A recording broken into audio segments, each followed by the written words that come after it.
So I think today I'm going to talk about the emergence of trigger words and safe spaces, but not before I light this smoke, because that's my safe space. So hold on. Avid smoker. Every woman's got to have a vice. Anyways, as I touched on in my previous video, I'm not merely a rape survivor. I did 13 years on the streets. I've been in captivity. I've been tortured, often at the hands of multiple men. I've been through some shit. I have actually been shit kicked and raped so badly that I required multiple surgeries to survive. And suffice to say, I've been through some shit. So when I see rape survivors or even women that have not been through a traumatic situation requesting that everything is trigger worded, I want to fucking strangle you. I'm sorry. The way that I worked through my trauma, the reason I get up on stage and tell rape jokes, and anyone around me knows that the longer you're standing with me, the more filthy shit's gonna get, is because I'm truly over what happened to me. And by getting over what happened to you or what you're afraid will happen to you, you have to face things. Again, that's being a strong adult. There are no trigger words or safe spaces in the real world.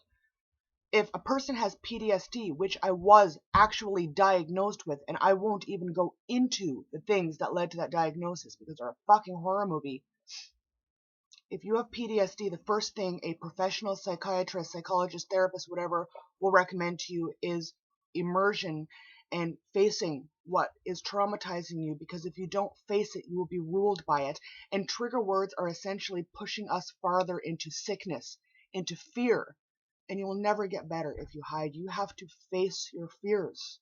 If you don't face your fears, you can't expect the entire world to constantly micromanage itself to avoid triggering you. That's insane. So here's a good example. My beautiful, wonderful mother died in 2011, very suddenly. And, of course, when I see Mother's Day, when I see anything involving moms, like, there's a little bit of a sting because I miss her so much.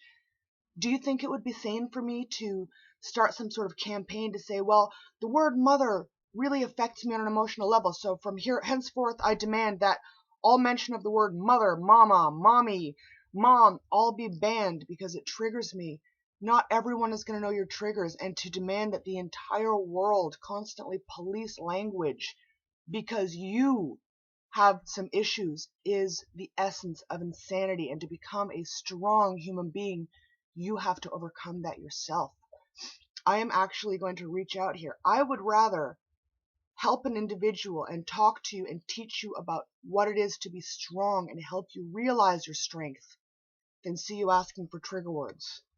So again, there's that mad love, is I have this overwhelming pathological urge to help people and animals and anyone. It's my boon. It's my fucking chains. And I want to see today's youth be strong, not be weak and afraid and confused and, full of cognitive dissonance and just basically imprisoned by their own minds and emotions. So, Lex loves you a fucking lot. Stop with the trigger words. And if you need to learn how to be strong, surround yourself with other strong people. Surround yourself with people who will stand up for you and stand up for them, because together, as I've said before, the people will overcome. Stick together and stop being afraid. Lex out.